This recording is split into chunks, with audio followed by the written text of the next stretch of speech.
Julia Schrader, a research scientist at Amazon working on natural language processing. Most of what I'm looking at is trying to figure out how to make a computer understand what humans are trying to say with words when the computer mostly works with numbers.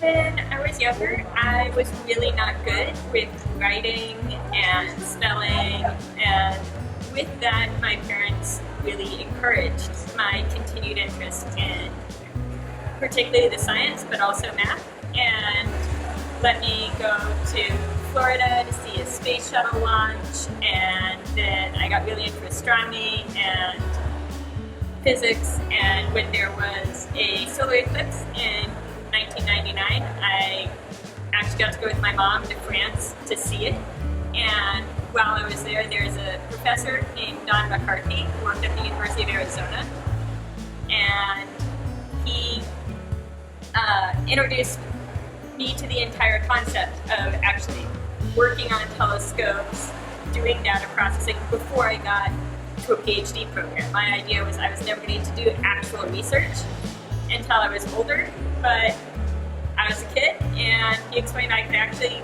be able to process data that came off of the telescope and help me do that the following summers. So that was sort of how I really ended up in STEM. Was I wasn't good at the humanities when I was real young, and my parents allowed me to spend more time on my strengths rather than just doubling down on my weaknesses.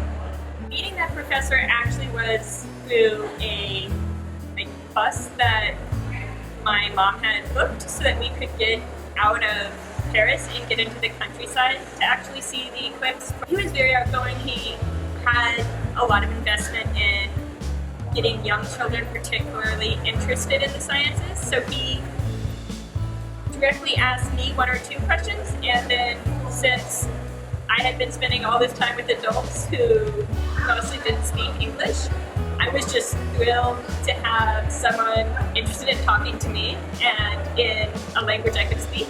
So I proceeded to talk with him a lot over sort of the course of that trip. That was like a day or so, and I think my parents actually kind of pushed me to email him to follow up, but I actually did look him up and then send him an email, and from that I got introduced to a whole lot of people roughly in my age range who he was helping get into science, and some of them I'm still Facebook friends with, and most of them ended up getting PhDs in something related to physics or astronomy. I'm the oddball who ended up way over in neuroscience, but from that network now, I know how to get information about what happens if I want to go and spend a few years working in Europe on a research project. How do you fund that? How does that work? Because now I know people who are actually either doing that or have completed doing that and can look back and give me good advice. That was sort of my first real experience getting to use a network and building a network, and it was mostly unintentional. It was just meeting people who happen to have similar useful skills. Now, when I look back on it, I learned a lot from that. I learned how to approach it, and particularly when I was younger, I was bad at doing that follow-up. And when you're in college and you've worked on a project with people and your professor gives you any positive feedback, or maybe you work with a grad student on something, to follow up. You don't just work on the project, complete it, turn it in, and walk away.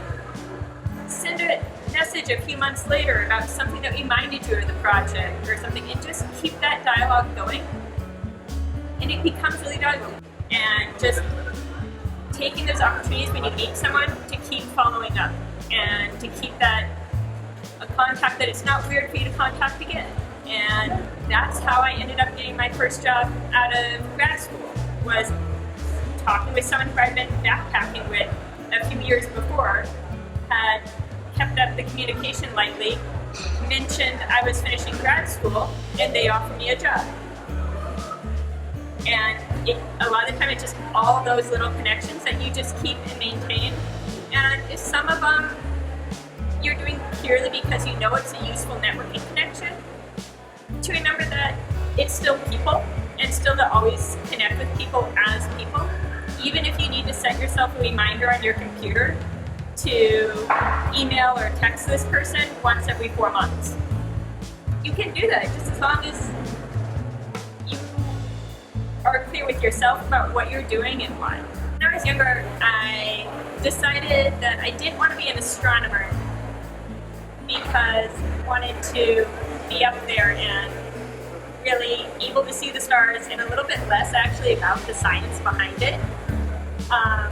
But once I got into college and I was talking with a professor, and he looked me up and down, and at the time I was about 4'11" and maybe 100 pounds, and he simply said, "You can't be an astronaut." And I was shocked, and he was just like, there's some basic height requirements. Your arms need to be X long, your legs need to be X long, and it's because nothing is custom made for you if you're going into space. If something breaks, it can't be like a custom piece that was the only one you could use. You need to be able to use the generic backup. You need to be able to use a generic backup spacesuit. And I had to rethink about what I was doing. Took that semester, was doing my general introduction classes. I ended up, by the time I was declaring a major, I was not in technically even the sciences anymore. It was a smaller liberal arts school, so we didn't have a neuroscience program. So I did the psychology program with a lot more of the biological background coursework too. The main difference that I've seen with Amazon is that so many of the projects are allowed to fail because we have the bandwidth to support that. It's a huge company, so you can take a huge risk and say, I want to try to do this, but it's real research. It may not work. Research sometimes gives you a very strong negative result, and that's still a result. And with Amazon, that's a risk we can take because it's a large enough company, they can absorb some failures because those successes are worth it. When you take a huge risk and it works, it works. So you can do things that sound crazy and it'll be fine. With Amazon, there's lots of ways you can create a nice work-life balance. When I was being hired, I specifically stated that I wasn't sure about this whole moving to Seattle thing. I had a partner who was in San Francisco and had a job that it would be a really weird financial decision to make to leave in the next year. And my hiring manager, my first boss, simply said, well, what if you spend a week a month in San Francisco and work from home? And I've continued to do it that way. And I got really lucky throughout my life in terms of having great teachers and great mentors off and on all the way through. When I was not doing so great with the spelling and writing in elementary school, I was actually in special ed throughout most of elementary school as they tried to get my handwriting and my spelling and my speech pronunciation up to what was expected of my grade level. And truthfully, I don't think it's ever going to happen. But now I do everything on a computer and it has spell check. And it's fun. So having teachers that were willing to let me continue to advance in math and science, even though I was behind in other topics, was just lucky. It was really normal for school districts to say that you have to bring up your weakest point before you get to advance your strengths. And my parents didn't make me do that, and particularly 2 teachers didn't make me do that. Being able to take the time to say, I don't really fully understand some of these basic concepts. I might be able to pass the test, but do I really know it? And address any weaknesses before I got to college, where things were going to be much more competitive and stressful, really gave me a leg up.